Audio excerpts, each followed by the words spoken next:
Hello दोस्तों, स्वागत है एक बार फिर से आपका मेरे चैनल पे लीगल न्यूज 127 पे। दोस्तों, आज की वीडियो बहुत इंपॉर्टेंट है। जिन पे भी 498 का केस चल रहा है या डीवी का केस चल रहा है, जब पत्नी ने पति पे ससुराल वालों पे केस कर रखा है झूठे केसेस में, और आपको पता है वो झूठे केसेस से बेबुनियाद लगाए गए हैं जिसका कोई भी सबूत उसके पास नहीं है।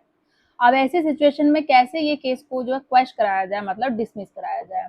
तो आज की वीडियो में मैं बात करूंगी सुप्रीम कोर्ट के एक ऐसे ही लैंडमार्क जजमेंट के बारे में जो आप लोगों को बहुत रिलीफ करेगा, खासकर उन पर जिन पे भी डीवी का केस 498 का केस चल रहा है, वो भी झूठे हैं, जिनकी बहू ने ससुराल वालों पे कर रखा है, उस महिला ने कर रखा है, वो भी सिर्फ मेंटेनेंस पाने के लिए या एक्स वाई जेड कोई भी रीजन हो सकता है। और आपको पता है कि आपने जो भी वो आरोप आप पे लगा रही वो आपने नहीं किया है। तो आप समझ लो सुप्रीम कोर्ट का लेटेस्ट जजमेंट है, और उसके साथ साथ सुप्रीम कोर्ट ने 4 चरण भी बताए हैं, या आप उसे 4 लाइक न्यू गाइडलाइन समझ लो। तो बहुत इंपॉर्टेंट है जानना, एंड तक बने रहिएगा, स्किप करके बिल्कुल मत देखिएगा। और चैनल पे नए जुड़े हैं तो चैनल को लाइक करो, ज़्यादा लोगों तक शेयर करो, सब्सक्राइब करो, साथ ही बेल आइकन दबाओ ताकि आपको टाइम टाइम से मेरी वीडियो की नोटिफिकेशन सबसे पहले मिलती रहे। अब दोस्तों देखो, जब भी आप लोगों पे केस चलता है, आपको पता है वो झूठे के आरोप लगा रही है, आपने कुछ नहीं किया, आपके फैमिली वालों ने कुछ नहीं किया, तो आपके साथ साथ आपके पेरेंट्स, आपके उन रिश्तेदारों को भी उस केस में घसीटा जा रहा है जिनका कोई लेना देना ही नहीं है। मतलब यहाँ तक वो ऐसे ऐसे लोगों का नाम ले लेते हैं जो इंडिया में अवेलेबल ही नहीं होते, या शादी जिन्होंने अटेंड ही नहीं करी। तो कैसे इस केस से बाहर निकला जाए, कैसे डिसमिस किया जाए? तो जो सुप्रीम कोर्ट का जो जजमेंट है, जो सुप्रीम कोर्ट ने 4 चरण बताए हैं, उसमें क्लियर कहा है कि अगर आपके पास सबूत है तो सबूतों के आधार पे आप केस को डिसमिस करा सकते हैं। डिटेल्स में जानेंगे वन बाय वन सबूत की क्या चीज है वो, तो जानते हैं। और जजमेंट का नाम भी मैं आपको डिस्क्राइब करूंगी, डिटेल्स लाइक डिस्क्रिप्शन में शेयर कर दूंगी, आप आसानी से, और लिंक होगा, लिंक भी मैं उसको शेयर कर देती हूँ, आप डिटेल्स में अच्छे से पढ़ लीजिएगा। और जजमेंट चाहिए तो जजमेंट आप गूगल से डाउनलोड कर सकते हैं, नहीं मिलता तो आप कमेंट कर दीजिएगा, मैं आपको प्रोवाइड करवा दूंगी। तो पहला चरण क्या है, पहले ये समझते हैं कि कोर्ट ने क्या कहा। कोर्ट ने साफ कहा, सीआरपीसी जिस धारा के तहत 482 के तहत याचिका सुनवाई के दौरान बचाव पक्ष जो होता है सबूतों के जांच ना करने पे क्या नियम होता है, जो सिंपल नियम होता है, कोर्ट क्या कहता है कि ऐसे सबूतों के बिना सोचे समझे नजरअंदाज करना कर देना चाहिए जो भरोसेमंद हो, घटना के समय हो या जिनसे अभियोजन के पक्ष को पूरी तरह गलत साबित किया जाए। तो ये राजीव थापर मामले में 4 चरण वाला जो भी स्टेप आया, जो सुप्रीम कोर्ट ने कहा, पहला चरण क्या है, क्या आरोपी द्वारा पेश किया गया सबूत ठोस, वाजिब और शक से परे, यानी क्या सबूत बेहतरीन और बेदाग क्वालिटी के हैं। तो सिंपल अगर लैंग्वेज में बात किया जाए, जो आप सबूत दे रहे हैं, ऐसा सबूत कि इन शॉर्ट की जो आरोप आप पे लगाए गए हैं वो सबूत, मतलब जांच पड़ताल की जरूरत ना पड़े कि भाई ये सबूत सही है या गलत है, देखते ही पता चल जाए कि हाँ, जो आप पे आरोप लगाए जा रहे हैं आपने उसका सबूत पेश कर दिया और देखने से पता चल गया ये झूठे आरोप है। ये नहीं कि पहले जांच होगी, इन्वेस्टिगेशन होगा, उस तरीके के सबूत नहीं। ठीक है। दूसरा चरण क्या बताया सुप्रीम कोर्ट ने, क्या आरोपी द्वारा पेश किया गया सबूत आरोपी पर लगाए गए आरोपों को गलत साबित करता है, यानी कि क्या ये सबूत शिकायत में बताए गए फैक्टों को खारिज करने के लिए काफी है। क्या ये सबूत किसी समझदार व्यक्ति को यह मानने के लिए तैयार कर सकता है कि आरोपों का फैक्ट जो होता है आधार के आधार पर गलत है। तो ऐसे सबूत पेश करने पे आपका केस है जो डिसमिस हो जाएगा।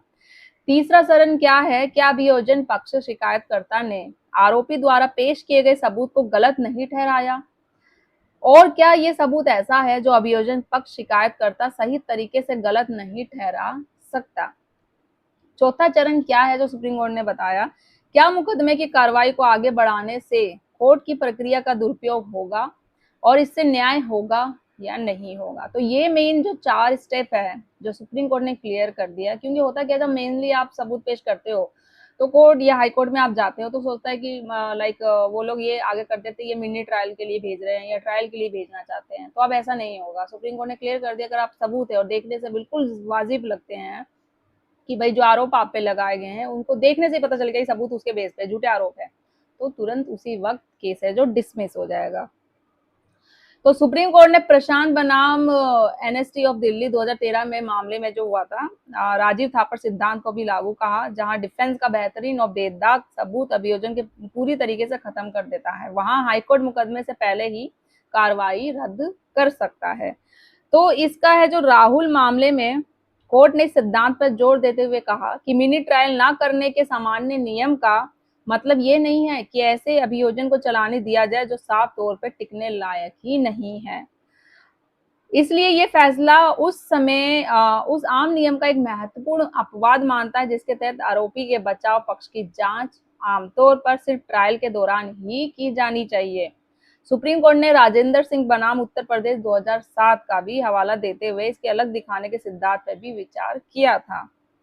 तो इसका जो केस का है जो इसका नेम है Rahul versus state of Uttar Pradesh, ठीक है, जो ये लेटेस्ट है, ये अगस्त का ही है, 11 अगस्त का ये जजमेंट है।